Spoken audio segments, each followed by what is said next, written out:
Thank you so much. It's a pleasure to be here. I'm in a very loud place here, so I will keep my comments really, really brief, just to say it's a pleasure for UNCCD to be working with all of you. I think you're all experts in your field, so I probably don't need to go through the kind of the core elements of this, but just to say that from the Peace Forest Initiative perspective, we really see this as natural resources and the restoration and good management of natural resources as a way to foster dialogue, exchange, and collaboration.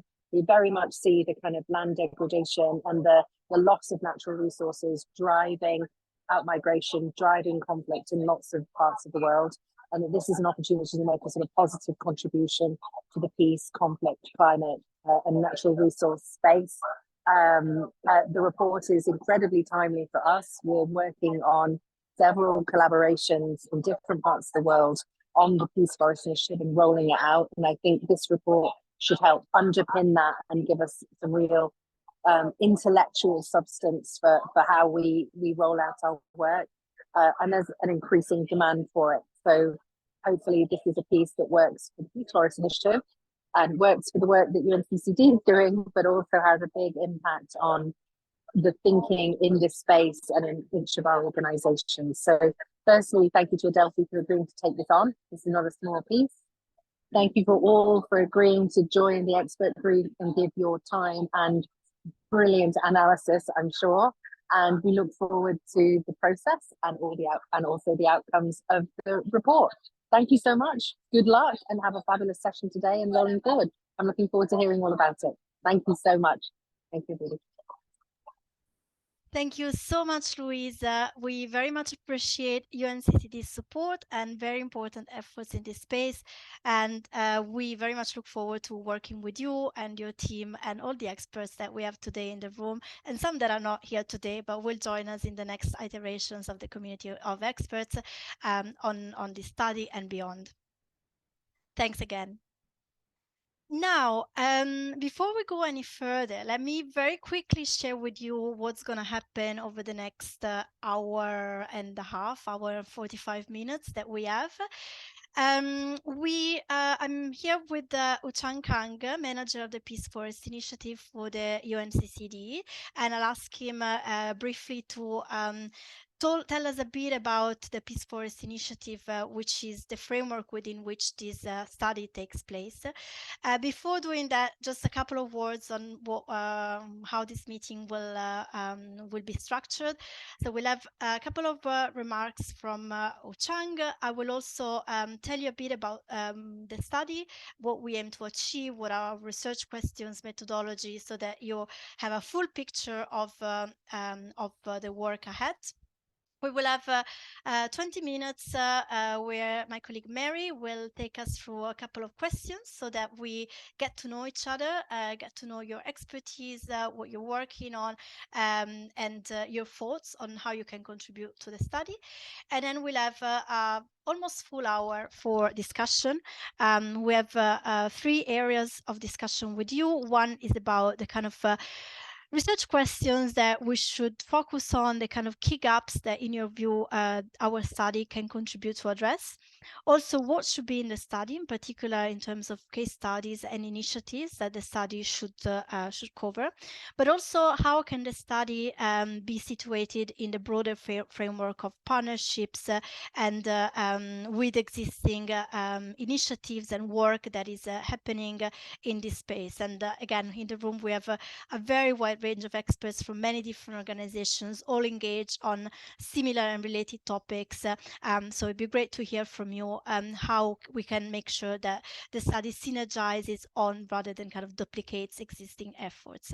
And then Raquel will take us through some next steps, so we're all on the same page in terms of what we're doing with this community of experts. And we'll conclude with a couple of words from Uchang in terms of what will happen next, and really thanking you for all your contributions today. Okay, without any further ado, let me give the floor to Uchang to tell us a bit about the Peace Forest Initiative, to help us contextualize the study a bit, because the Peace Forest Initiative, as I said before, is the kind of UNCCD initiative which gives the framework for this study. Uchang, the floor is yours. Thank you very much, Beatrice. Good morning, good afternoon, everyone. My name is Uchang Gang, working at the UNCCD Global Mechanism. So I'm responsible for this Peace Forest Initiative. I'm very happy to be here today and very glad to meet you, everybody. So a little bit background of PFI. Next slide, please. So PFI is a flagship program of UNCCD to demonstrate the linkages between land, peace, and security. So it was launched in 2019 at UNCCD COP14 in India, and is supported by COP, and the numerous partners recognize its potential contribution to achieving land direction neutrality, LDN in short. It is designed to address restoration of ecosystems and land-based resources, including land, soil, water, and forests in fragile and conflict-affected locations. And in the context of environment diplomacy, it aims to contribute to peace and prosperity through sustainable resource management and restoration. It is also promote joint LDN and ecosystem restoration targets, mobilizing commitments, partnership with multiple stakeholders contributing to relevant SDGs and global restoration goals, such as the UN Decade on Ecosystem Restoration. Next slide, please. So what is PFI? PFI aims to function as a catalyst for cooperation and collaboration between countries to address degradation of land-based resources, soil, land, water, forest, etc., and the climate change together. PFI provides a platform for concerned parties and communities to co-design joint activities around conservation, restoration, and sustainable management of natural resources as a shared asset. It helps communities in cross-border landscape to enhance the solidarity, confidence, and peace by jointly developing cooperative solutions to common ecological challenges. It also promotes cooperations for sustainable development, resilience, and peace building through joint planning, resource mobilization, and implementation. Next one, please. This diagram summarizes how PFI is positioned among different agenda approaches, but I think I can skip this one. Next one, please. During 2023-2024, we have a number of goals, and in fact, today's meeting is very much relevant to the first one, the report on the nexus between the land, security, and the peace. And we have identified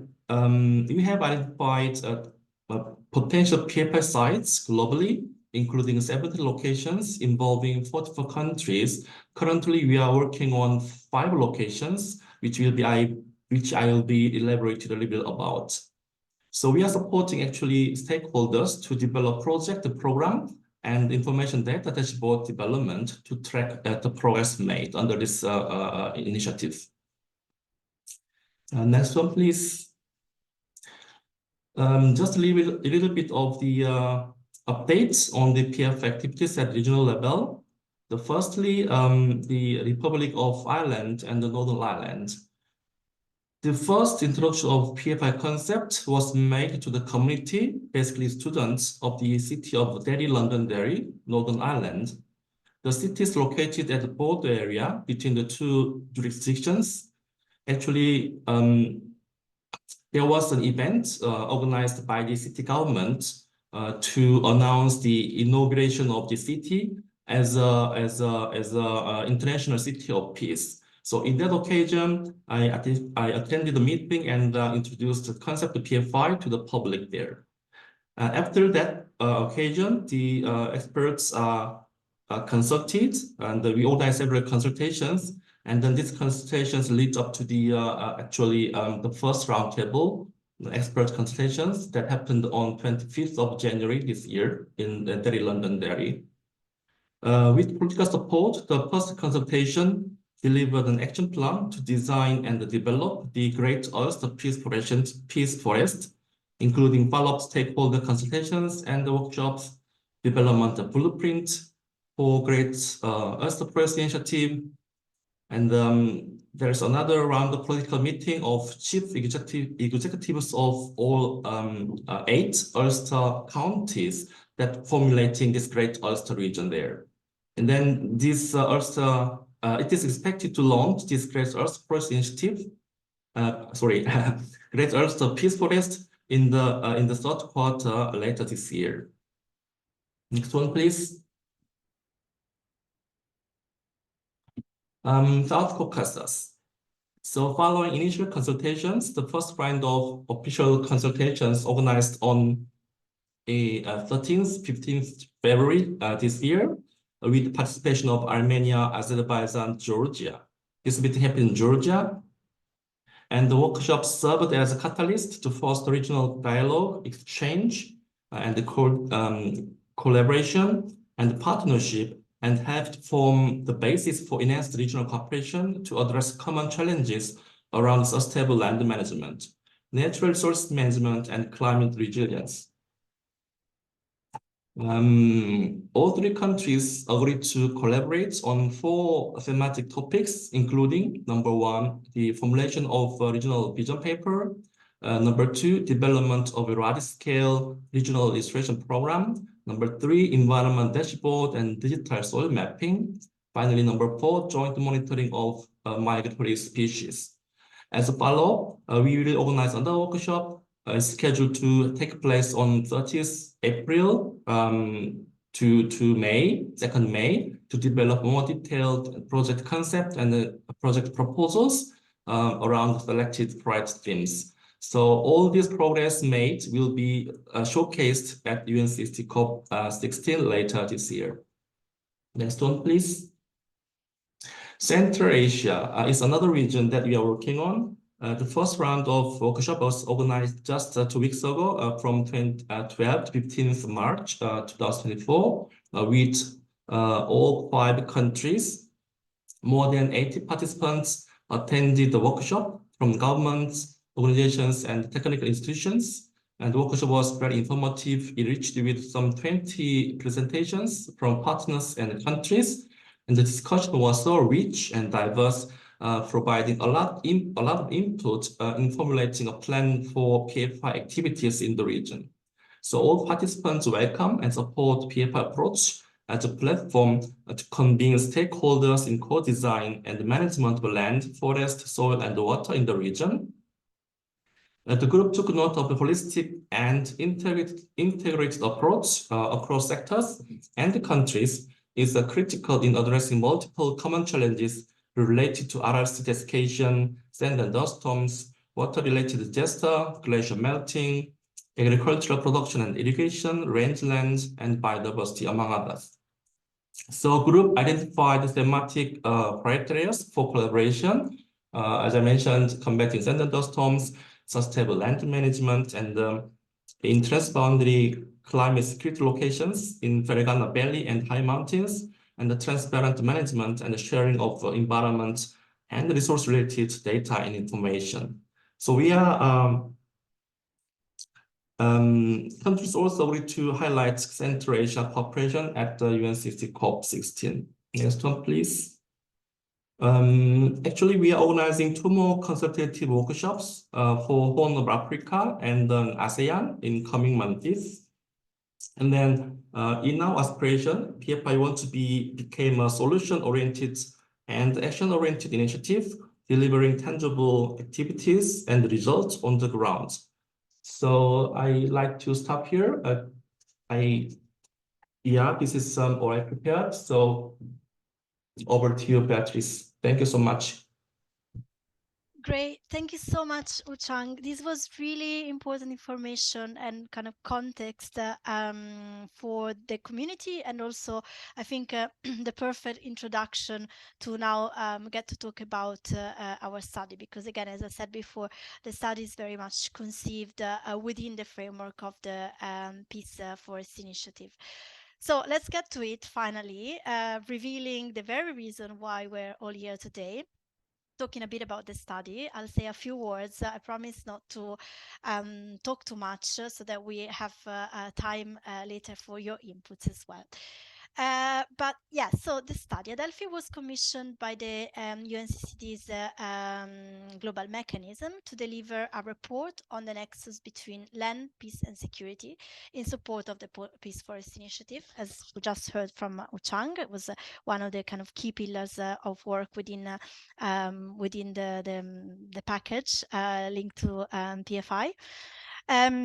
The overall goal of the report, if you want, is to lay the scientific, political, and technical foundations for an increased focus on the linkages between land, peace, and security, and for an increased focus on the potential of land and ecosystems-based solutions to address peace and security-related challenges.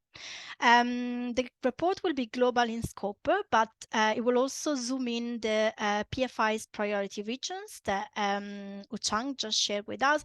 So Central Asia, South Caucasus, Horn of Africa, ASEAN, to identify challenges and opportunities for land ecosystem-based approaches to promote peace and security there. At the end of the day, we really hope that the report will inform the work of the global mechanism of UNCCD in supporting PFI participating countries in the formulation of transformative projects and programs using sustainable land management and land degradation neutrality as an entry point for promoting confidence and peace. But also, and here comes our community of experts, we hope that the report will serve to kickstart discussion and cooperative action and research on the nexus between land, peace and security among practitioners and policymakers at different levels. So two elements here. One, the study providing evidence and entry points for programming on land for peace and security, and then the community of experts to inform the report, but also help us operationalize it and extend the findings to broader programming, broader regions where land can be used as an entry point for peace, for cooperation. Let's get quickly, next slide, please. Actually, sorry, I forgot to say next slide before. So next slide now. Yes, sorry. I always forget about the slides. I get all stuck into the flow of talking.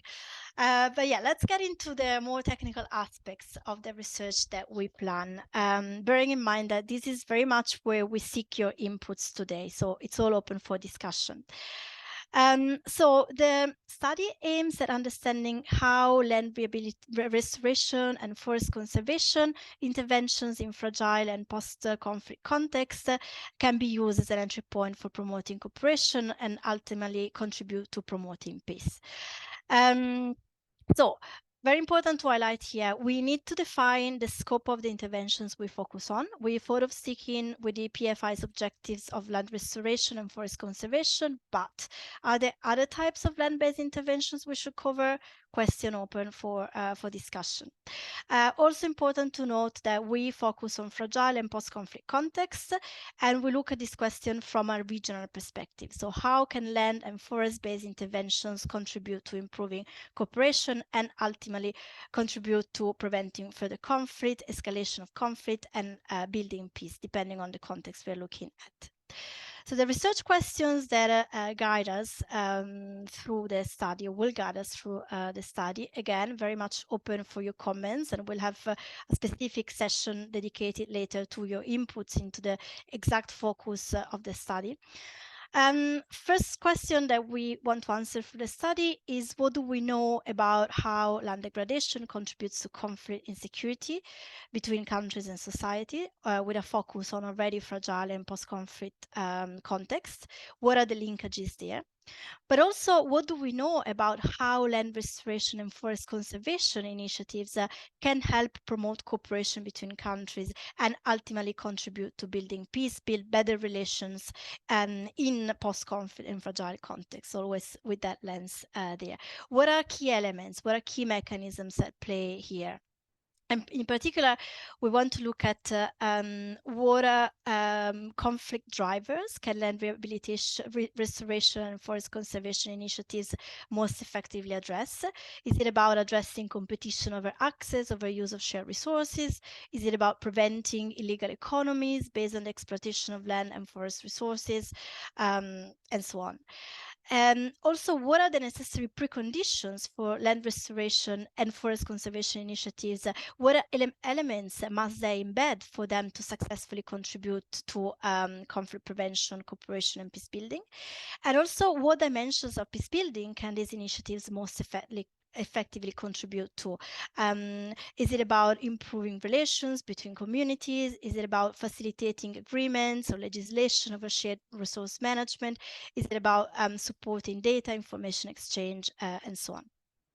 And finally, again, going back to the PFI framework, based on the evidence that we've collected and the analysis that we've done in the study, what does it all mean for the PFI? What are entry points for the PFI to fund programs that can contribute to these goals? Next slide, please. Thanks. So our methodology, what we're going to do to answer these questions, we will have a phase of research that will be desk-based, so in which we review and synthesize the main scientific and technical evidence on the link between security, peace, and the management of natural resources with a focus on land. We will review existing mechanisms and tools at different levels to enhance synergies between land management, peace building, and conflict resolution, and identify gaps. And also we will understand financing gaps and needs for conflict resolution with a focus on environmental diplomacy. We will complement these with interviews and consultations with experts and practitioners. Including yourselves, hopefully. These will help us develop an analytical framework for assessing the impacts of land ecosystem restoration on peace and security in fragile and conflict-affected contexts. It will help us identify innovative ideas, best practices, success stories, and lessons learned. And also, of course, it will help us come up with some sensible recommendations of entry points for the PFI. Next slide, please. Yeah, so in terms of deliverables, so what will be the final product of all this work? We will have a report. The report will be complemented by case studies, or we thought about calling them fact sheets that will allow us to explore more in depth the experience of specific organizations, initiatives in specific regions of the world, ideally PFI's priority regions, but also open to other regions. And we'll have, again, a session later in this meeting to brainstorm on ideas for case studies. These case studies will be part of the report, but also we envisage them to make them as fact sheets, so they constitute a useful tool in themselves to document best practices, lessons learned related to the integration of security and peace with the sustainable management of nature and natural resources. And we hope to be able to commission these fact sheets to contributors from the regions or from the initiatives themselves. So I'm very much open for suggestions there as well. The report will be peer-reviewed by 2 independent experts, and also the second online workshop of the community of experts will be dedicated, so in July, August, will be dedicated to us presenting the preliminary findings to you, and have your feedback. So there will be also a process of feedback from you on the report. You'll have a chance to comment on all aspects of it, and we'll, of course, integrate your comments into the final version. We plan to have a policy brief to accompany the report, and we envisage to be able to launch the report at COP16 in Riyadh of the UNCCD in Riyadh in December 2024. But we also open to suggestions of other key moments where this work could provide useful inputs. And again, we have a specific session to discuss this later in terms of synergies and potential partnerships. Next slide, just a quick one to introduce you to the team. All my colleagues are online today, actually, so you'll see them on the top of your screen, waving and saying hello. So I'm Beatrice. I will be leading the study from Adelphi's side, joined by my colleague Hector Morales Munoz, who's senior advisor, also in the Climate Diplomacy and Security program at Adelphi, who will be working with me on the research. Mary Potts, analyst in our team, also will be working on the research. And then you all were in touch already and probably know Raquel Monayer, my colleague consultant in the Climate Diplomacy and Security team at Adelphi, who will be leading on the community of practice, as well as being involved in the research, of course. And then we are joined also by two colleagues from Alp Analytica, Oli Brown and Sandor Madar. Guys, if you can wave, and then if you, maybe I'll just let you share a couple of words if you want to introduce yourselves, who will join us in the at Adelphi in the research team to conduct this study. And then again, we will have some regional experts or contributors for the fact sheets, case studies, to be defined. Again, very much open to your inputs. I'll just stop talking and give the chance maybe to Oli and Sandar, if you want to introduce yourselves quickly so that people see you, know who you are. Hi, thanks very much, Beatrice. Yeah, nothing much to add really, just happy to be part of the team, Oli Brown with Alp Analytica and a variety of other hats. And in a previous life, I used to be with UNEP, where I used to coordinate their work on disasters and conflicts. Sandor? Thank you, Beatrice, and good morning, good afternoon, colleagues. Nice to meet the community, and I'm really excited to start working on this project. My name is Sandor, and I'm a climate peace and security consultant, currently working with Alp Analytica and based in Colombia. Amazing. Thank you so much for introducing yourselves. Let's see if there are any questions before we get to the next part of our meeting. Anything on the PFI for Uchang, or anything you heard from me on the kind of broad outline of the study that you like, that is not clear, you like to get more information on, please feel free to raise your hand and hopefully I'll see you.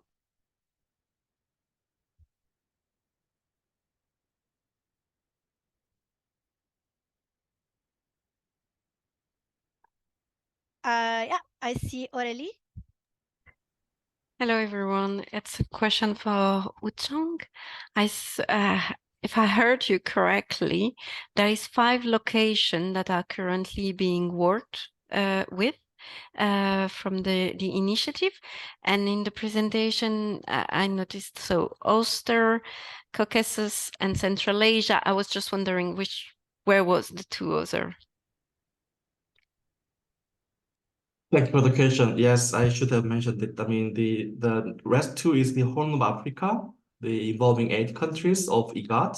And then the last one is the ASEAN, 10 countries plus Timor-Leste. Thank you. Great. Thanks, Aurélie, and thanks to Chang. Anybody else? We will also have a dedicated session for discussion later. So if you have any questions, very happy to jump in and answer them later on. I see none. So I suggest we go ahead with our program. And I'll now give the floor to Mary to lead us through a couple of questions so that we all get to know each other a bit better. Great, thank you, Beatrice.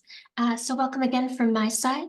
Now that we've had an overview of the project, we'd now like to hear a bit from you about your background. So we have a short Zoom quiz prepared with 5 questions, and I will go ahead and share the first one. All right, so you should now see the first question on your screen. Is that correct? I see nodding. Great. So to start, we'd like you to share your main region of focus. And if you don't have a regional focus, feel free to type global or list a couple of regions, but this is helpful for us to know the geographical coverage and expertise of the group, particularly for identifying possible case studies. So I'll give you a moment to answer that.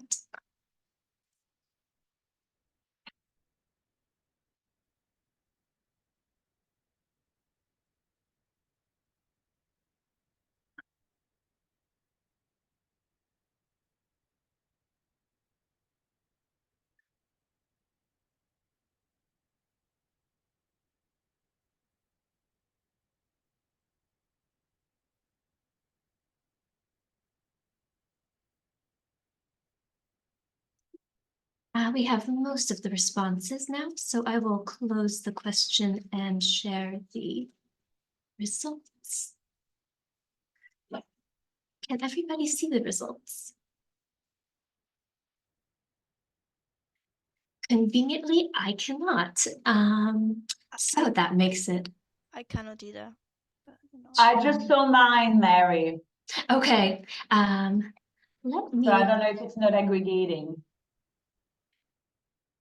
All right. Well, I now have a report of them. I don't know how to share this with the group, but I guess I'll just report out.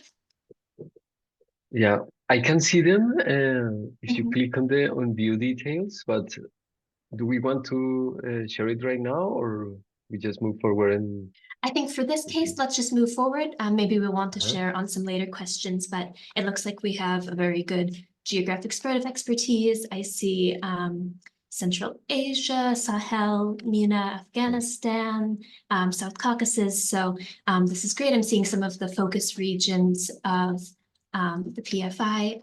So that's good to see. And we're very open to hearing compelling examples from other regions as well. So then next, we would like to know more about your thematic focus. And so I will send the second question.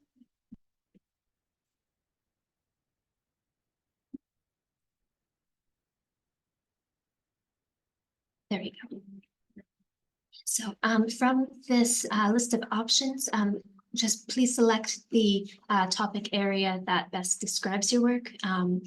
Now, of course, we know that many of our themes are cross-cutting, but what would you say is your primary focus?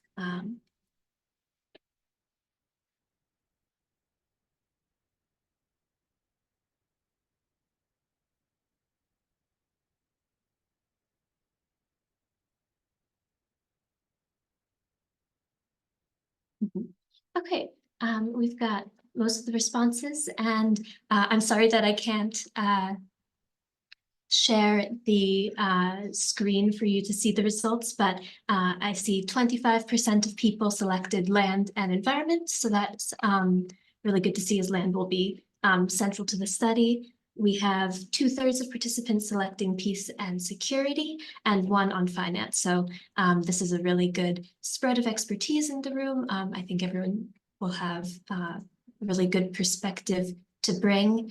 And we do also intend to schedule interviews for additional inputs. So for areas that are perhaps less represented, we're very open to suggestions for contacts for interviews.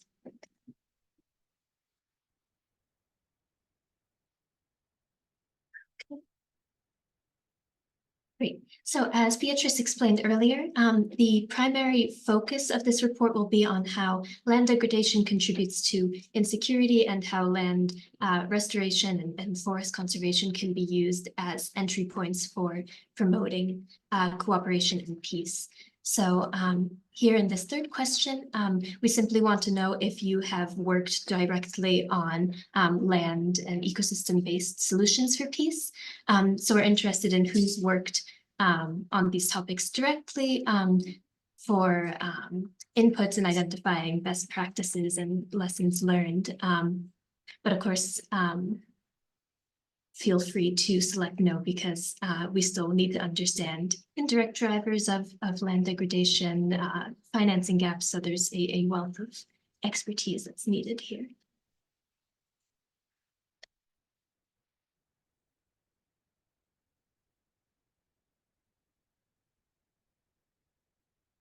Okay, so the answers are in, and we have 2/3 who have worked directly on land-based solutions to peace, and 1/3 who hasn't worked directly. So it's a great spread. The people who haven't worked directly on it, as I said, bringing in the finance, the indirect drivers, how climate impacts are affecting land degradation, for example. These are also great things to know.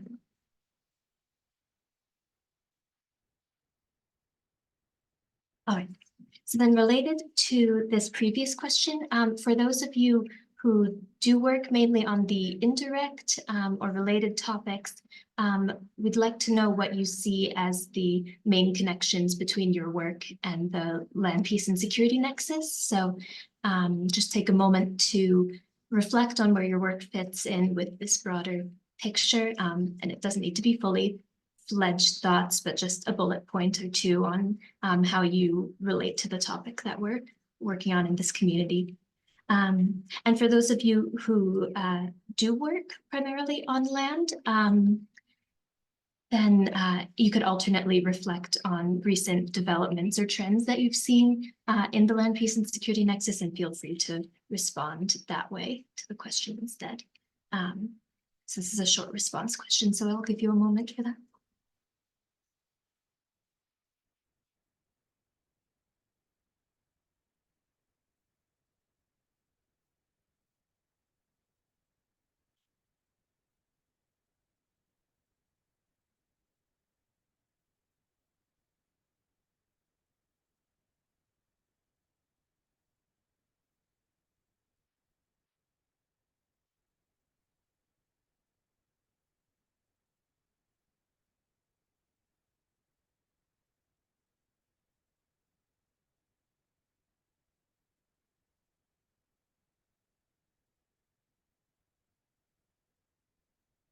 We have 8 out of 14 responses, so just leaving another moment to finish that up.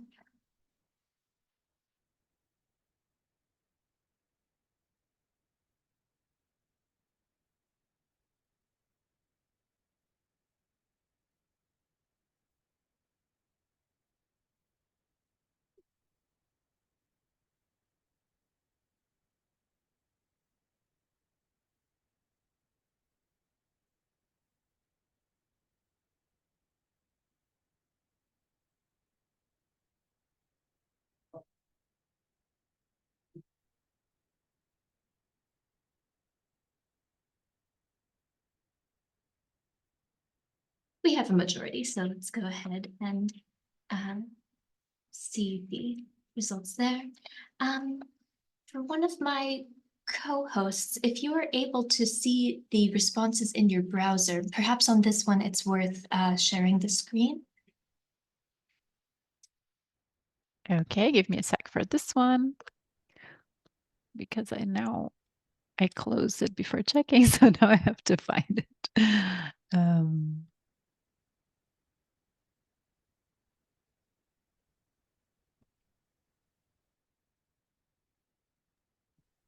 Technicalities keep being difficult.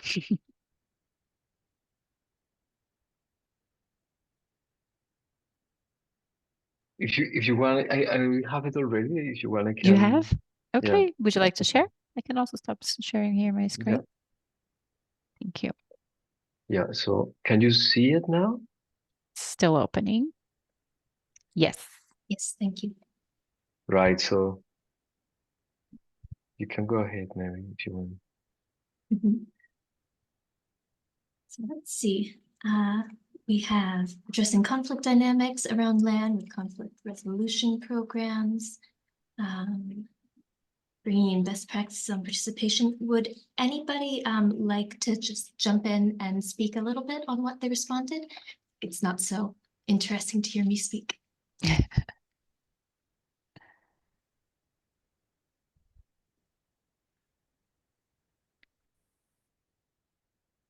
see, from Mauricio, for example, we see land inequality as a driver of conflict and peace negotiations based on land reform. That sounds very interesting. Would you want to say a couple words? Could you possibly just zoom into the screen a little bit more? It's a bit difficult to read on this computer. Thank you so much. Sure. Regarding my answer, yes, our focus as a UN verification mission here in Colombia is addressing land concentration or land inequality as a key driver of conflict. Point one of the peace agreement is basically that comprehensive land reform, and in current peace dialogues, overall nature and specifically forests are part of the equation. So that's the core of my answer. Sorry if it's like too context specific, but well, this is the focus of our work here and my expertise. No, thank you for sharing. That's very interesting. Does anybody else want to jump in and say a few words about their work?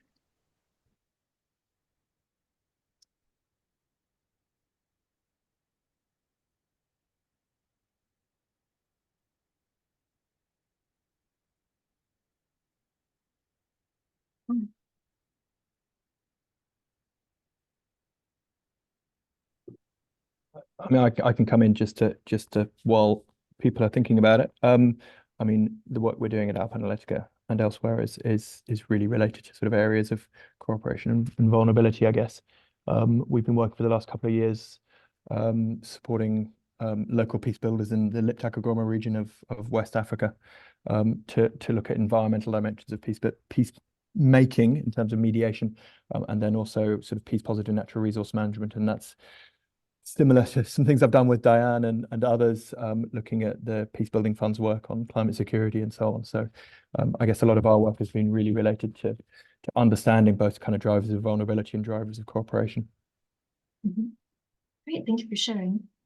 So in the interest of time, I will go ahead and jump to the final question. We'll also have our long discussion later so people can, of course, share more about their work then. So as a final question and an important one, we'd love to know what you hope to gain or achieve from participating in this community of experts. So that could be in the form of a knowledge gap that you'd like to see answered for your work. That could be integrated into our research questions, or the sorts of dialogues or collaboration that you would hope emerge from this community. So take a moment to note down some of your goals for participating in this group.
Waiting on 8 responses here.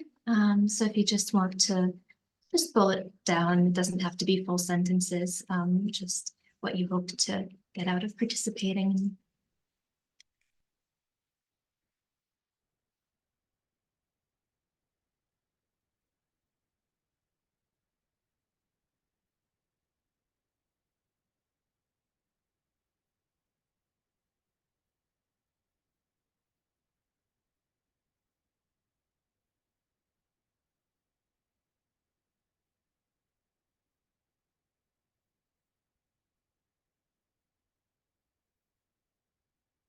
we have half of the group responding, but I don't want to cut into the discussion because we're really looking forward to your inputs there. So I'm going to go ahead and that. Hector, perhaps you can share the screen again.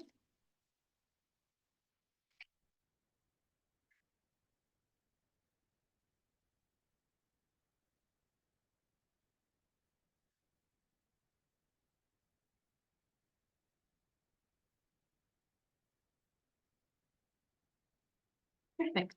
So we have learning from other experiences on the ways that land restoration can foster peace, learning more about best practices. So sort of bringing together all of our experiences and learning from each other. Hoping to establish the linkages between sustainable natural resource management and peace building. So that's great. That's one of the focuses of this project for us to bring increased focus to this nexus and help shape the thinking in the field. Great.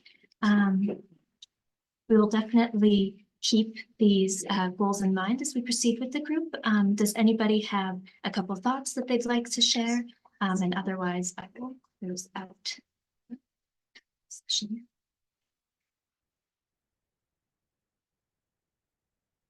I don't see any hands, so thank you very much for sharing a bit about your background and your goals here. Hopefully you've had a bit of a chance to start reflecting on the project and what you'd like to contribute and what you hope to achieve from it. So with that, I will hand over to my colleague Hector to start the broader discussion.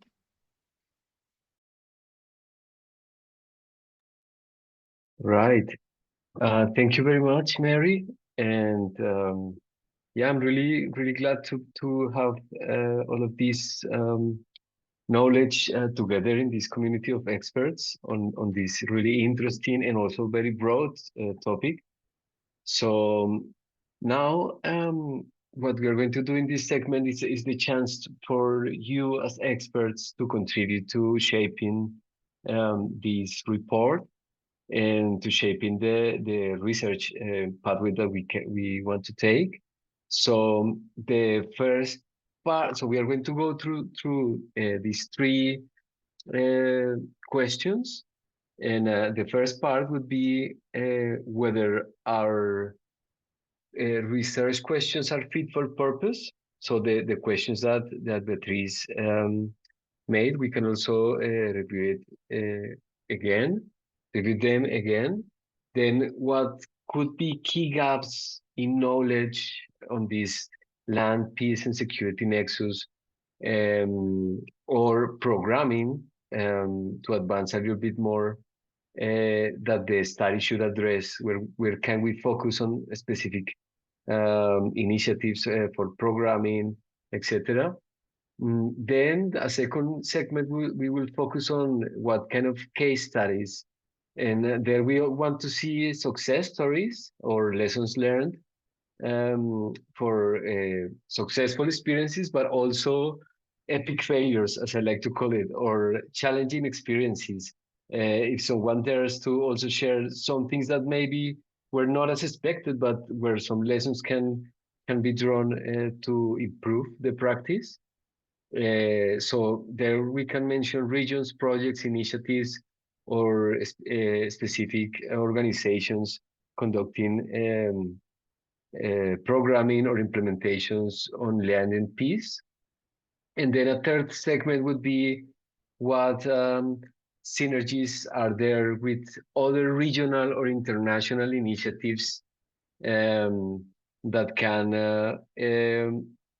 create common work between land, peace, and security with other global initiatives. So what has to do with climate security, with environment, with biodiversity. We have this year at the end, so 3 COPs. So to see how can we not duplicate work, but find synergies and entry points. So yeah, so the way we are going to proceed is we're going to go with the first one, the first question. If you like to go, yeah, change the light. Thank you, Raquel. So Yeah, regarding the research questions, I'm going to copy them in the chat very quickly. And there you can refer to them specifically, but also this is the time for you to talk and not for us.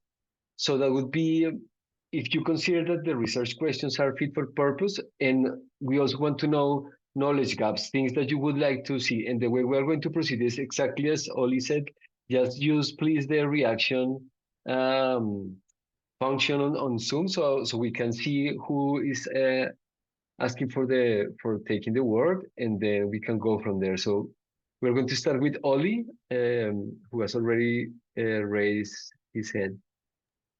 Thanks, Hector. I guess and thanks again for posting the questions back in the chat. I guess my question was really around the scope, like just focusing on the first question at the moment. The direction, are we really focusing just on land degradation and its impact on conflict and insecurity, or are we also looking at the sort of, the direct, indirect impacts of conflict on land and land, the preservation of land there? So there was a question around, is it just around land degradation as a driver of conflict and insecurity? And then linked to that, in the second question, you talk about sort of forests. So are we also talking about, when you say land degradation, do you mean land and forests? And then I guess the obvious question when we look at this is obviously there's been a huge amount of work done on water and water sharing and water as a cause of cooperation or not. And so I was just wondering how you were thinking about water within this larger field, and whether sort of getting kind of, diverted onto a discussion around water is relevant to this discussion, or is it something a little bit apart? And then a final question, if I may, is what is the unit of insecurity that you're talking about? You talk about countries a lot, and in the presentation we were talking about relationships between sort of nation states, but then you also mentioned societies. And so sort of wondering how macro to micro this gets in terms of its unit of interest. Back to you.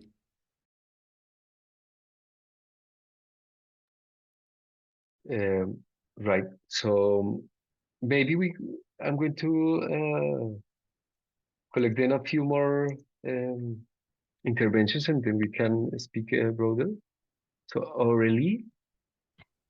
Yeah, it's a bit in line with the fourth question said by Oli, which is basically here from the formulation, it is as if it was only conflict and peace security look between different countries, where when we talk about natural resources, that's often internal issue. It can trigger actually internal conflict, and that is quite strong, and a big part of the work, for instance, of FAO would be to also to work around conflict between community in the same country, and there trying to get agreement on natural resource management. So for me, this notion of scope and what we are looking at is a bit crucial to understand how can it be supported, because then after, if we are really looking at in between country, in terms of land degradation, for instance, sand and dust storm is indeed an issue that is transboundary, but I'm not sure it can be considered as triggering conflict. So I have a bit of issue with the size and scope we are looking. Right. Okay, so I'm going to refer then to these two questions, and so that's also the idea. But so one first thing is that we are conducting this under the Peace and Forest Initiative, which is this platform concentrated on cross-border cooperation, right? So that's why we are talking about countries, but most of the time conflict doesn't escalate to a interstate conflict, but it remains between communities that are close in the borders. And yeah, Oli, as you mentioned, this could be a really broad topic. That's why we decided to go more specifically on the work of the UNCCD. So combat on the certification, and within the concept of the certification and land degradation, there are different entry points, so to say, which are all combined into ecosystems. So land degradation can bring or exacerbate drought, of course. So there is also this connection with managing water, and but it also goes in line with restoration of ecosystems and forests. So this is, I think, this can be better focused depending on the case studies. And if we have like an array of case studies that talk specifically of the different components of land desertification, then we can cover this, but without getting too off track on the purpose of the Peace and Forest Initiative and the UNCCD.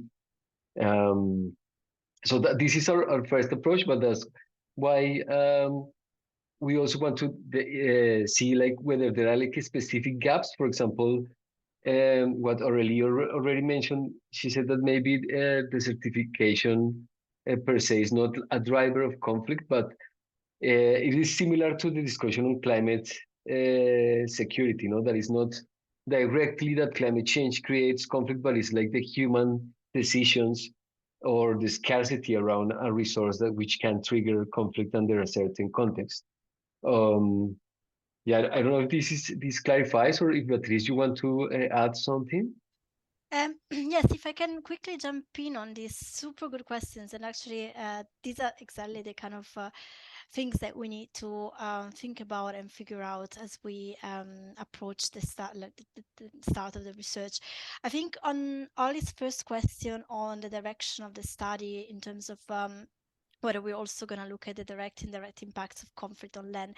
So I think the idea in terms of the first research question would be to understand the pathways through which land and conflict are kind of interrelated, and these would imply that we look also at as one of the pathway is indeed that of a conflict actually contributing even further to land degradation. So I think that's one of the aspects that we will explore among the pathways, and again won't be the kind of main focus of the study, because what we're really interested in looking at is how we can work on land to address conflict. But then I think when we look at this first question in terms of the relationships, it's fair to say if we don't work on land to address conflict and we have conflict, then we exacerbate the problem even further, because conflict in itself has kind of repercussions on land degradation. So I think we'll look at this under this lens. On land and forest, I think Hector already replied that yeah, we're going to be looking at both. Water, very important point. If we start looking, I'm a water person myself. If we start looking at all the literature on, and I've written my PhD thesis, so I swear to you, there's a lot of literature on water as a cause of conflict and cooperation. If we start going down the hole, we may never get out of it. But I think I agree with Hector that looking at it in terms of land degradation exacerbating drought, and this is a connection to water, is a useful way of putting it. And then the other very important point on the definition of security, and also linking to Aurelie's question, macro to micro. I think again, as Hector was also saying, the framework of the PFI talks about kind of regional cooperation and relations between states across borders, if you want. But first of all, it's not just between countries. Sometimes you have tensions or conflict across border between communities. For Ghana Valley in Central Asia is a very good example. So that's where you go to the micro level and still you get this transboundary dimension. I think in terms of the case studies and the interventions that we want to look at. We'll also look at some of these more kind of community level within countries type of interventions, because these also tell you a lot about what works in terms of rebuilding social cohesion, positive relations that can eventually be extrapolated then to kind of a regional context. So I think it would be helpful to explore also not just the regional context, state versus state, but also going a bit more into the micro level. I don't know if Wuchang, do you have any thoughts actually on these questions in terms of directions of the study? Thank you, Beatrice. Well, indeed, it is very important question to start with this kind of study. So, I mean, you already covered almost patients, but I try to just sorry,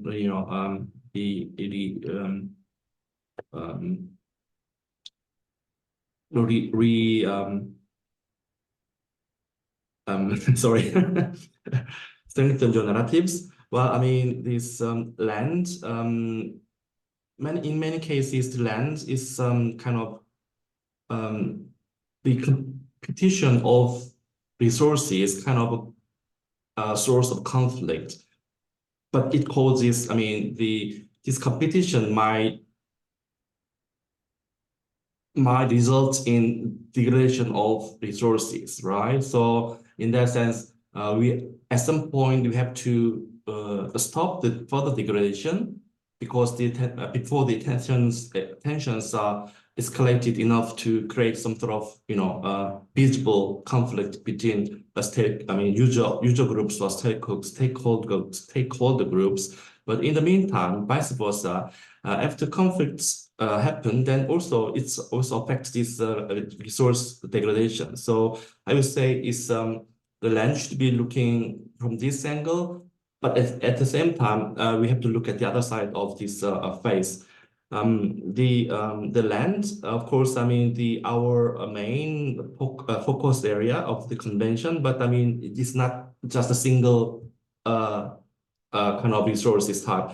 So I mean when you talk about land, it can encompass different types of resources also associated with it, biodiversity or water or soil, forest. All those are based on the land. So I mean that way we like to look at the different aspects of natural resources that are based on the land at least. Then we want to use this kind of resource types as an entry point to promote cooperation between the conflict affected, the own nations, affected countries.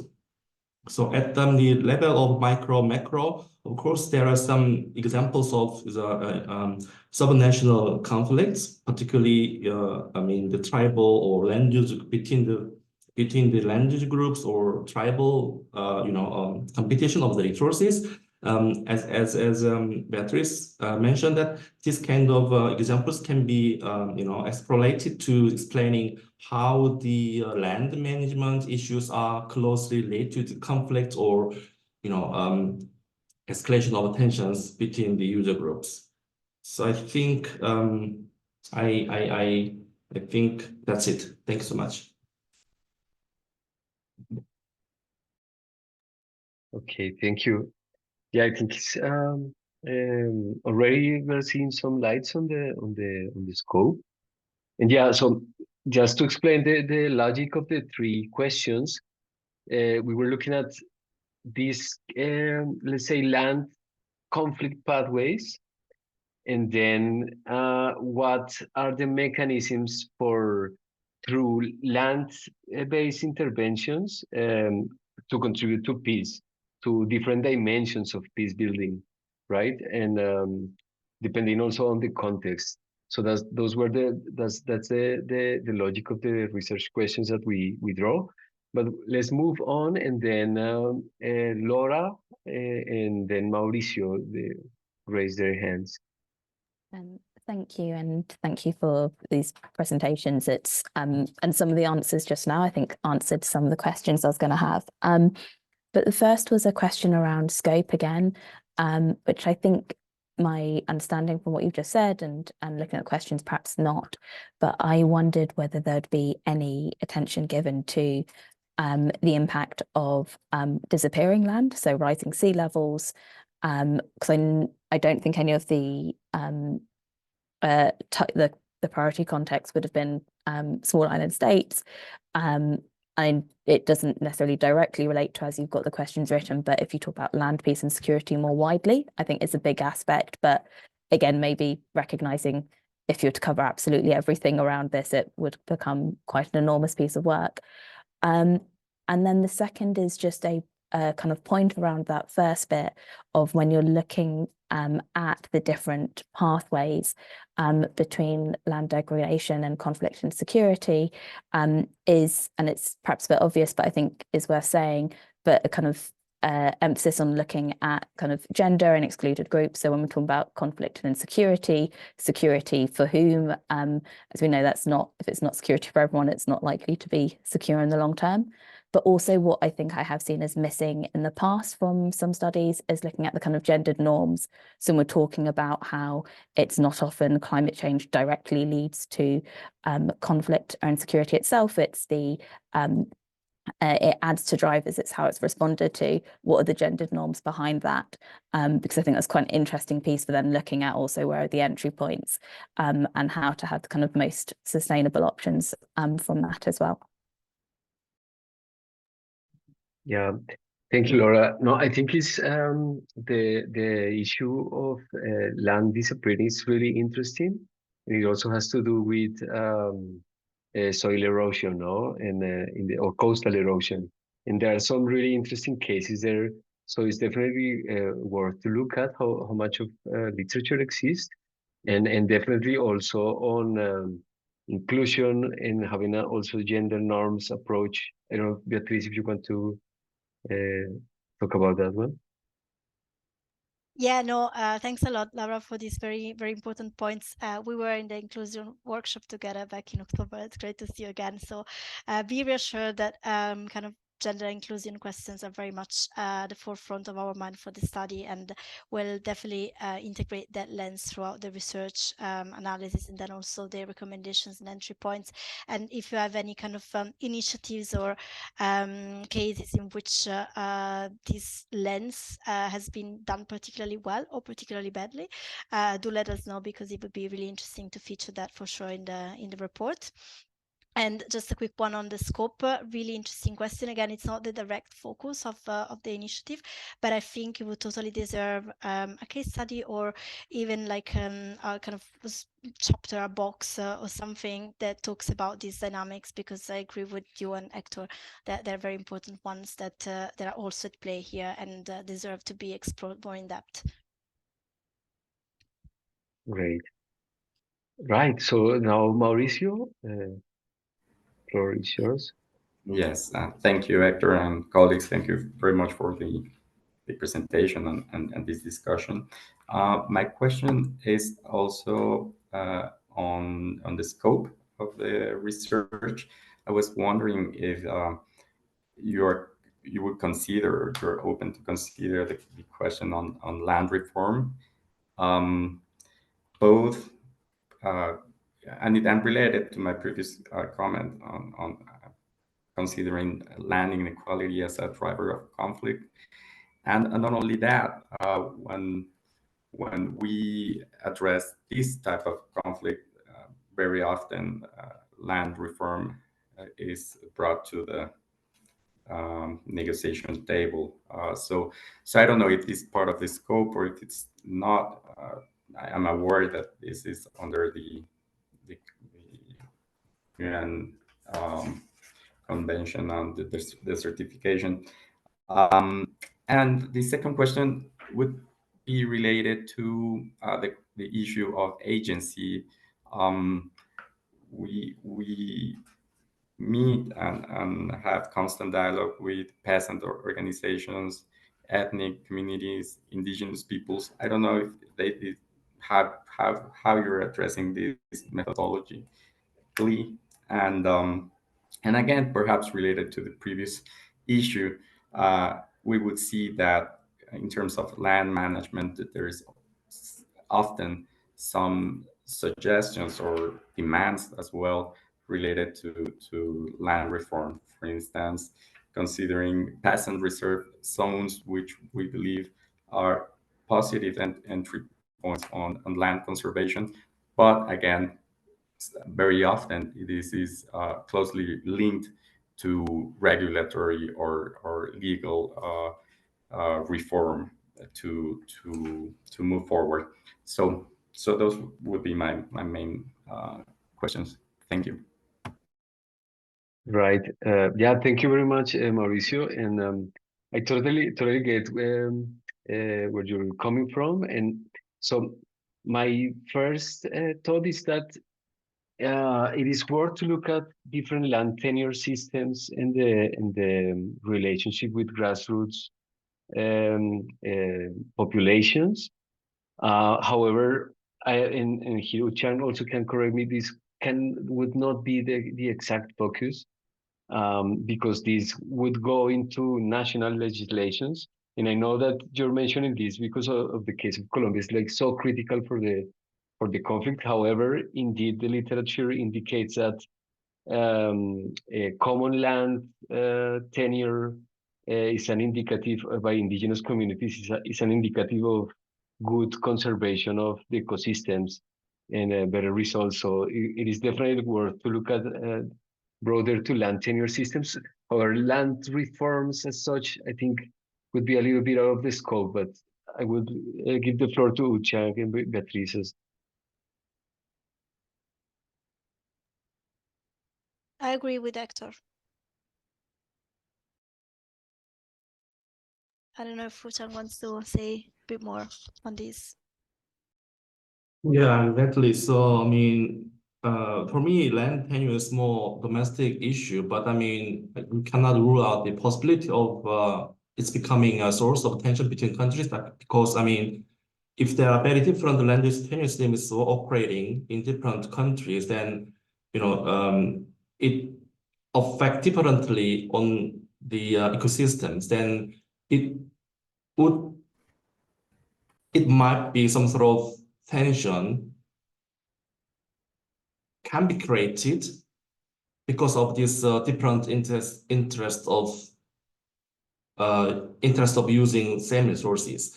So, for instance, like I mean, if some countries are more generous about this land tenure system, and then the other countries more strict, then there might be differences in border areas, particularly community level, and then this might be kind of problem whether this border line is not so clear enough, or the transboundary movement is quite easier than other locations, and perhaps in terms of resource management perspective, and then, for instance, like I mean, rangeland management, and then countries should have, I think, similar level of regulations to protect some sort of resources. Then the aligning the national policies could be another way of promoting building security there.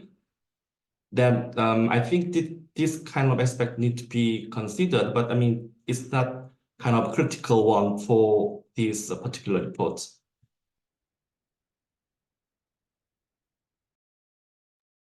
Right, thank you, Chang. Okay, now Paulina, please raise your hand. Yes, thanks. I just wanted to add to discussion and maybe link it to the gender discussion. Beatrice, like we discussed earlier, it would be useful maybe to look, in addition to gender aspects, to broaden the scope of it and look at the more intersectional aspects and what causes marginalization in different contexts. So maybe the question about, for example, access to land or land inequality, like mentioned the other colleague, maybe it can be linked to the intersectional aspects as well. Thanks. Right. Yeah, definitely intersectionality should be part of this, and also the importance of the different approaches and cosmovisions to the ecosystems from the communities have an impact on land management for sure. And again, the invitations. Now we can maybe move to the next question, because these all can be illustrated better with case studies. So that's one of the things. So maybe Raquel, can you move the next slide, please? Yeah, case studies, successful stories, challenging experiences, for example, by properly identifying these intersectionality issues and how to address them, etc. So your inputs are much appreciated. Yeah. Beatriz, also, if you want to add something on intersection, on the question of Paulina? No, I just put 100% kind of emoji coming up, because I 100% agree with the need not to just focus on gender, but look at other kind of potential drivers of marginalization that are in turn like key to define whether conflict is the outcome or not. Right. And yeah, and also please, if you feel more comfortable on dropping the case studies or ideas in the chat, please do it, because the chat will be recorded. And then, yeah, so Aurelie had the raise her hand, then we'll go with Marion and then Oli. Right. Yeah, it's actually a kind of a transition between the two questions, but it was just regarding this element of tenure system and potential links with land degradation and transboundary issue. But it's just that when we were discussing, I was particularly thinking to the pastoralist issue, where there could be issues or pastoralists, notably in Western Africa. And this is something we've been working in FAO, where there are linkages with land degradation and the access of water too, and that there have been agreements in between countries done. Those are so tenure agreements, transboundary tenure agreements, to allow and ease passage and limit conflictivity. So that was just, it was a bit of a transition with what was earlier discussed regarding tenure regime, and because this is a place where tenure also could be addressed. And that is a work that has been, that we've been part of with FAO, but also other organizations, notably regional in Western Africa, working on pastoralism. And then maybe more broadly in terms of FAO, just here, I'll just take this at 1 second. It's like FAO is a big organization, and we are deployed in most of the region, most of the countries. So obviously then after to get no relevant case studies, that will require for me to then drum back to many colleagues to see what can come out. So the best we are able, I think, to define what can be of interest in terms of region, in terms of scope, is also important to be able after to have this communication, clear communication with the colleagues. Was just Right. Thank you. Thank you so much, Aurelie. Yeah. So East Africa, and yeah, I personally know some of the important programs that FAO has done in the Karamoja cluster, etc. So there are definitely interesting cases to look at. And then on remaining in contact, that would be the last segment where Raquel is going to also present some tools for collecting information and for exchange, because the idea is that this is like a lively, engaging community. And yeah, so we'll go to with Marion.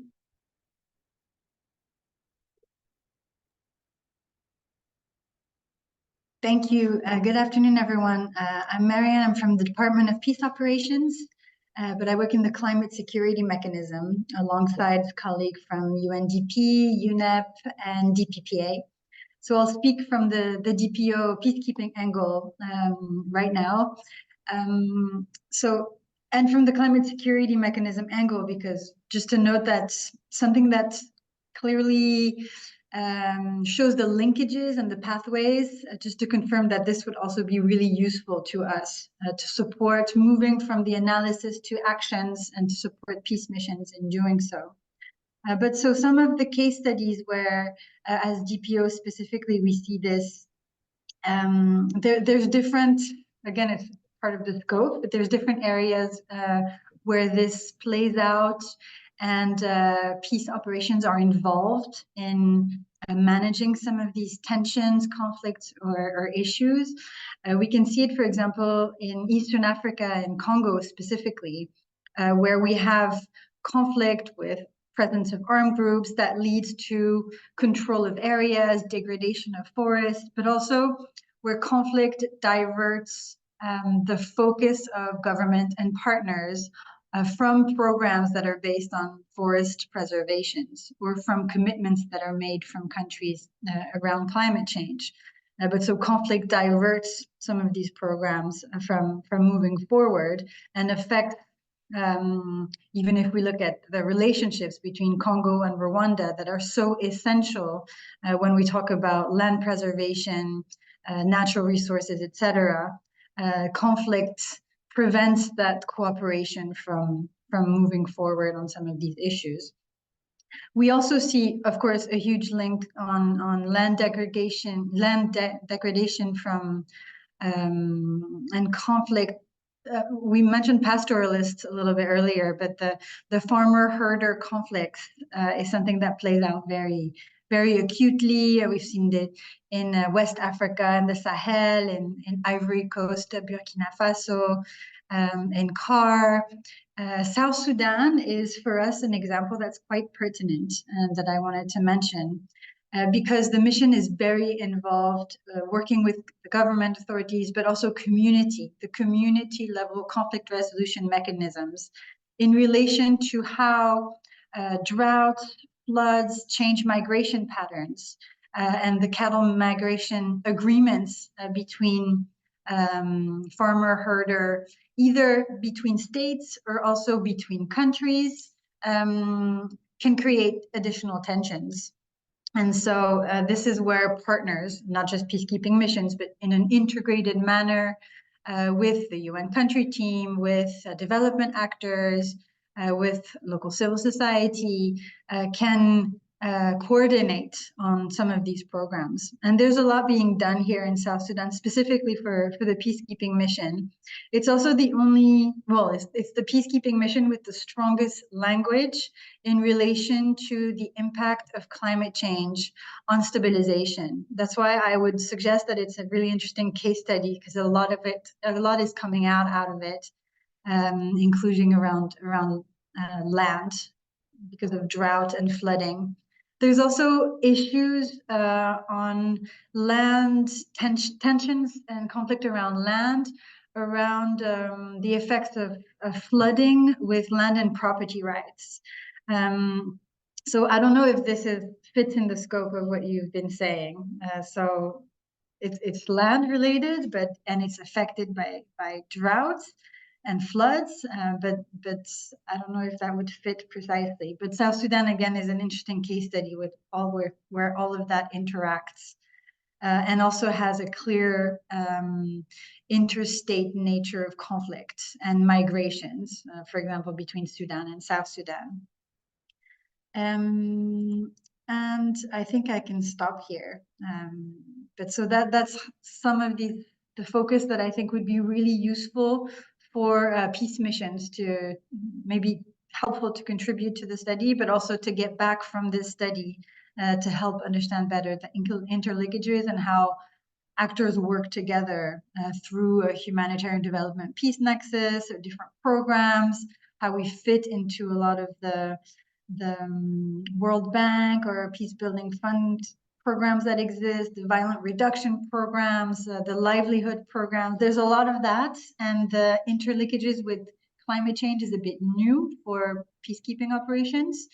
So that's why I think there's a lot that could be interesting for us to get out of the study. Thank you.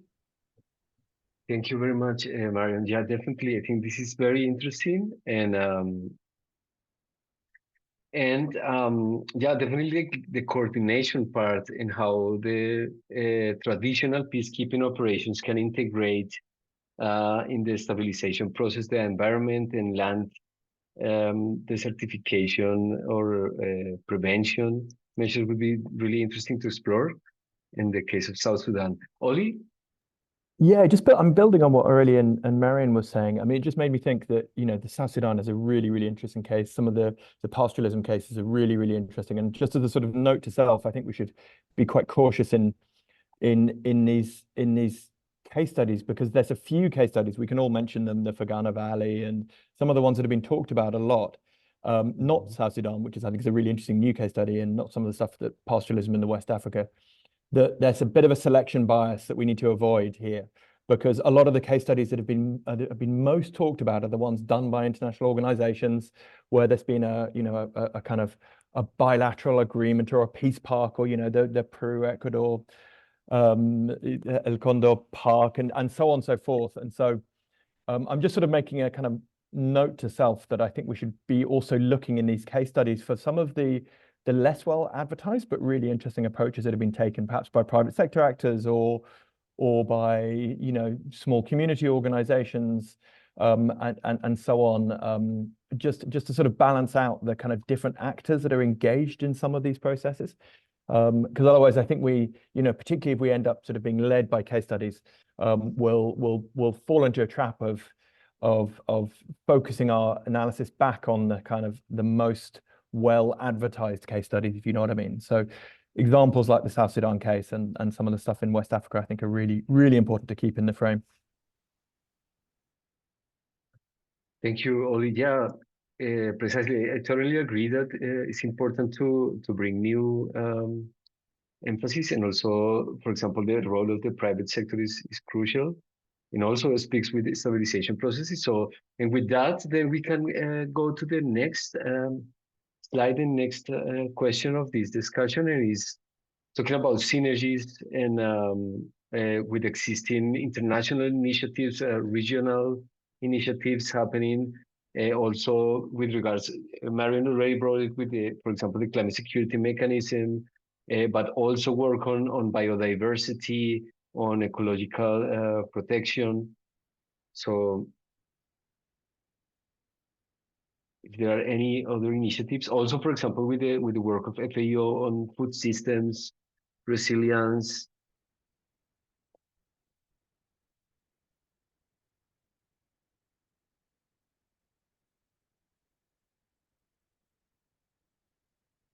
Yes, Oli? So I mean, I can suggest a few just to get the ball rolling, and maybe this is linking into one of Beatrice's points, as well as around sort of other milestones on the way to Riyadh and COP16. I mean, there's a whole range of things that are happening at the regional level. I mean, you're already talking about ASEAN and AU and IGAD and so on, and a new plan on climate security for IGAD. So that's sort of the regional, the continental and subcontinental approaches. I think there's lots and lots of entry points into, and then I guess obviously all of the stuff that's happening in the run up to the Summit of the Future as well in September of this year, as well as I mean, I guess again it sort of depends how much or how broad we're setting the scope of this. But some of the work that's happening on things like the Convention on Migratory Species and so on. So I think there's a lot of entry points. Again, the challenge, like again as with the scope of this overall project, is not necessarily finding the entry points, but is actually limiting them in a way that, you know, creates some boundaries where there's some useful you know, a useful kind of framing for the overall piece.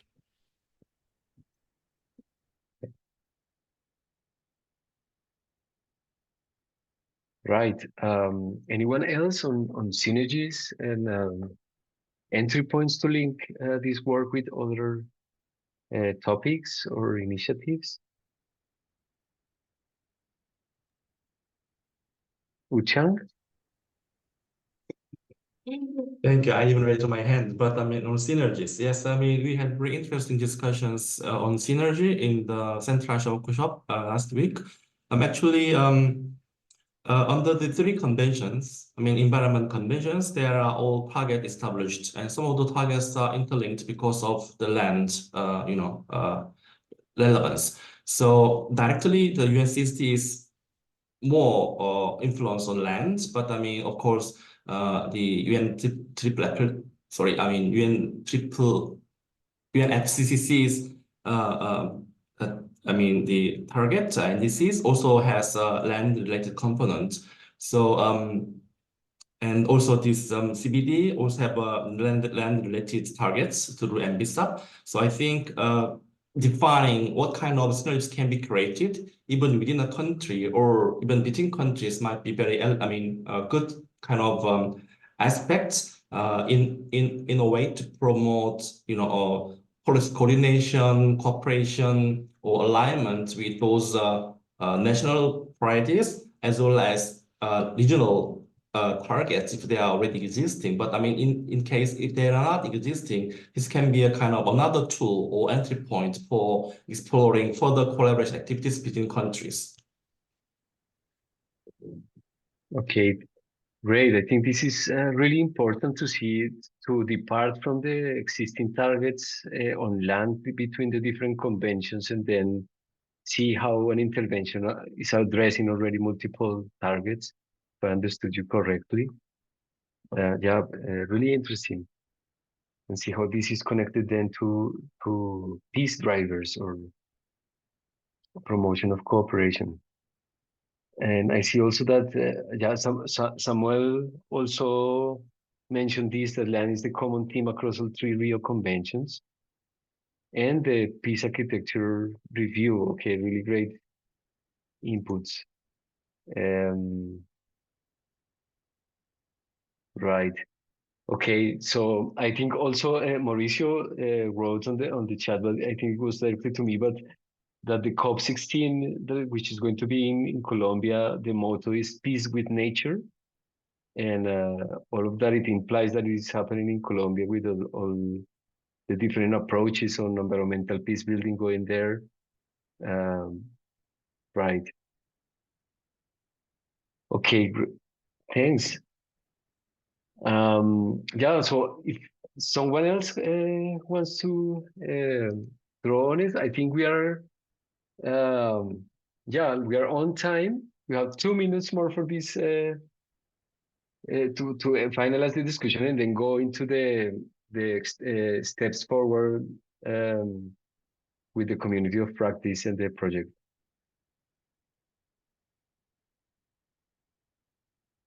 Okay, then I give the floor to Beatriz and then we can continue. Thanks, Hector, and thanks everybody for the really interesting discussion. I was frantically taking notes, and it's a great starting point for us to reflect more in depth into a lot of the aspects that have been brought out today. A lot of really interesting ideas on case studies, initiatives, focus for the study, and also initiatives and what is going on in other spaces, kind of environment related, but also peace building related for us to keep in mind and kind of create linkages and reflect these also when we think about entry points for this agenda. So thank you so much for this, and I'm really kind of energized and pleased about this community that we just brought together today. It gives me hope that this will be a very positive and interesting process going forward. For the next segment of our meeting and last one, thank you for bearing with us for 2 hours today. I know it's quite a long kind of time to be focused on a screen, but let me give the floor to Raquel, who is gonna take us through kind of the next steps for this community, kind of thinking a bit about what you can all expect from this engagement going forward. Raquel, the floor is yours. Thank you so much. So you get to hear from all of us today. Also, sorry if I'm not looking to the right camera. It's a bit difficult with the screen sharing. But just for us to look at the next steps, I think this is the most relevant for you because it also relates us to how you commit and what to expect for moving forward. We've already told you about the May workshop.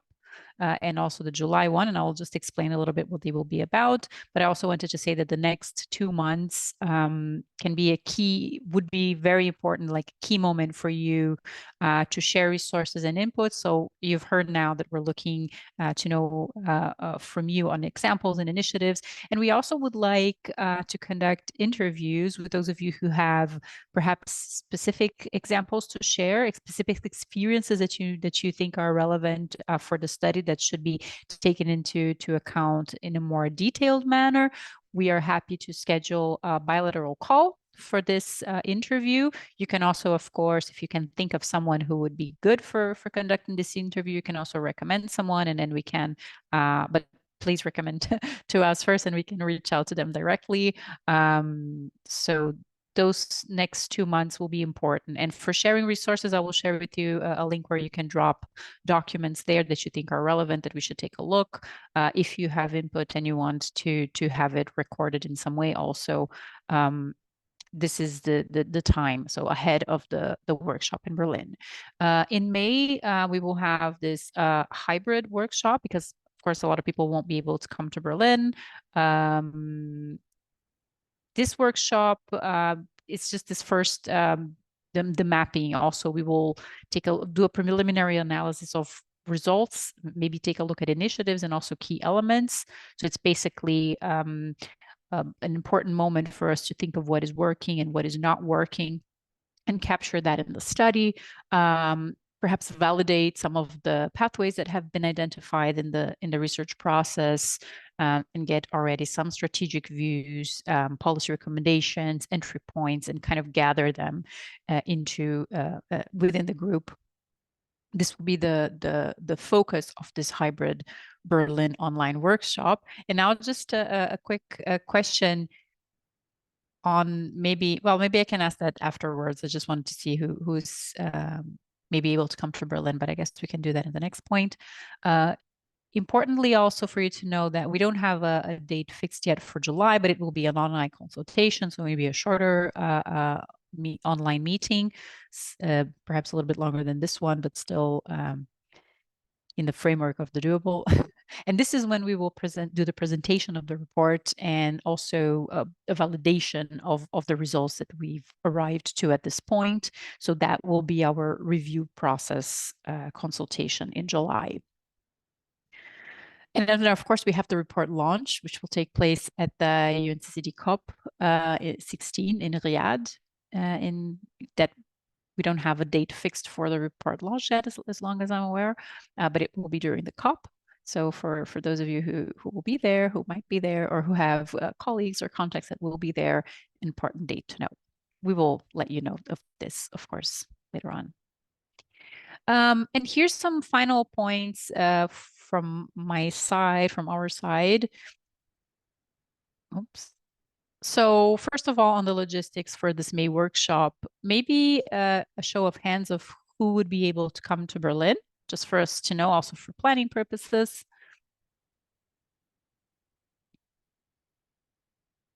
You can just raise your hand as if you would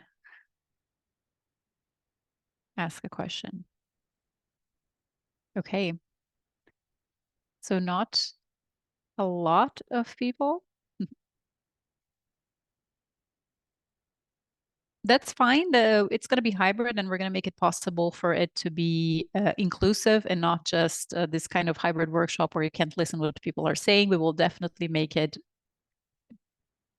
good for participation for everyone, even if you're joining remotely. Another question that I would like you to please type on the chat, if you're not coming to Berlin or if you're not sure whether you can make it to Berlin, please type in where you're based, so your time zone. This is important for us in the chat, please. This is important for us to plan for a time frame that will fit for all of you or most of you. So just drop your time zone or where you're based in the chat. I'll give you a second for that.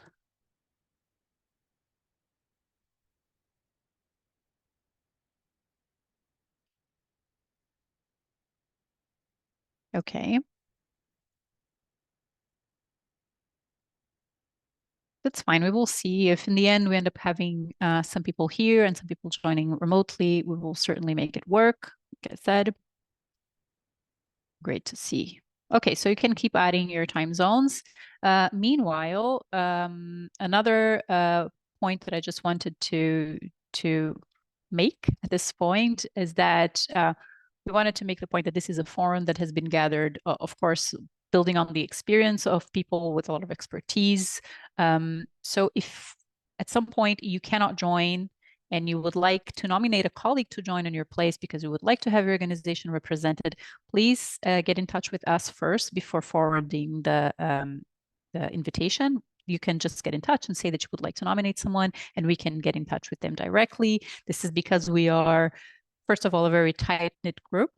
Secondly, also, we want to make sure we have a representation, a certain representation. So please just get in touch with us if you can't make it and would like to invite someone, or if you would just like to invite someone because you believe that they have the right expertise for this group. We ask that we try not to have too much representation, hopefully up to one person per organization. But if you do have someone that you want to nominate, just get in touch with us. We're happy to receive your recommendations. And also in terms of commitment, if you already know that you won't be able to commit for at least these upcoming meetings, or if not the meetings, even with the inputs outside of the meetings, if you know that you won't be able, also maybe let us know and see if you would like to recommend someone, because we need someone with probably your expertise. That's why we reached out to you. And then we will have that expertise missing and we need to substitute it accordingly if possible. So just let us know if anything changes on your schedule, basically. And also on another practical note, we've come up with ways for keeping up the engagement and also allowing you to have a platform to engage with the community for the next months. One of them is Miro. I don't know if you've ever worked with Miro. It's a board, basically, where we have there all the information, kind of like a blackboard. We have the notes of the meetings there. So we've been taking extensive notes today, and we will transfer these notes to the Miro. So if you need to review, you will find it there. You have key information on the community of experts, the next dates of the meetings, and basically all the key information that you need will be in that Miro board. And the second platform is a Google Drive, basically just a folder where you can drop documents. We will also maybe drop some documents that are relevant for you, perhaps a presentation that we had today. This one does require you to log in to share a document. So if you don't want to do that, or if you can't do that, you can also send me or send any of us your document and ask to upload, and we can do that. Also, none of this is mandatory. These are just ways for you to engage or for you to find information or to share information if you'd like to. But everything that is relevant, that is important, you will be contacted by email, and you will also receive these links via email after this meeting today or tomorrow. Those were my points. Are there any questions on these practical points that I just presented? I don't see any. Okay, I don't see any questions at this point. Again, you will receive an email, so we will contact you again. I ask you to please already put a blocker for the 21st and 22nd of May for this workshop, which will be very important. We will come back to you shortly with a date for July so that you can also put that in your calendar. And we are just happy to have you in this process. Thank you so much. Yeah, maybe I'd like to give the word to Beatrice for your talk. Yeah, sounds great. I'll just I'll give the floor to Chang briefly for some concluding remarks as well, but just wanted to thank you all a lot for being here with us today. As Raquel said, the meeting is recorded, so we will share it with the participants that have not been able to join us, but also if some of you joined later or had to leave earlier, you will have a chance to catch up on everything else that has been discussed today. And as Raquel said, we see this very much as kind of the beginning of our journey together. We very much look forward to further engaging with you. We set up different ways to engage, but at any point, feel free always to reach out to us, send us an email if you have information that you want to share, if you have questions about the process. And equally, I hope you won't mind if we reach out to you for a chat or getting some information about the great work that you're doing in different contexts on different but related topics. So again, with a huge thanks from my side, really looking forward to working with you more. I also hope that this community will not be limited to just this report, but will be something that we can create to live further. But for this, I'll give the floor to Chang to say a bit more. So from my side, just again, thank you and see you soon. And Uchang, please, the floor is yours. Thank you, Beatrice. Thank you, everyone. Well, I cannot thank you enough actually for your contributions today. Actually, this is very insightful and intellectual meeting indeed. I'm really feeling very good about the report to come out. And then the only thing I would like to say here that is we have already discussed the milestones up until the COP this year, but I mean, perhaps it's good to it'd be good for us to start to think about how to maintain this group of experts beyond this particular project. As already Beatrice mentioned, then that would be my take-home message. And then thank you again for everyone. I hope we can enjoy this opportunity going forward. Thanks a lot.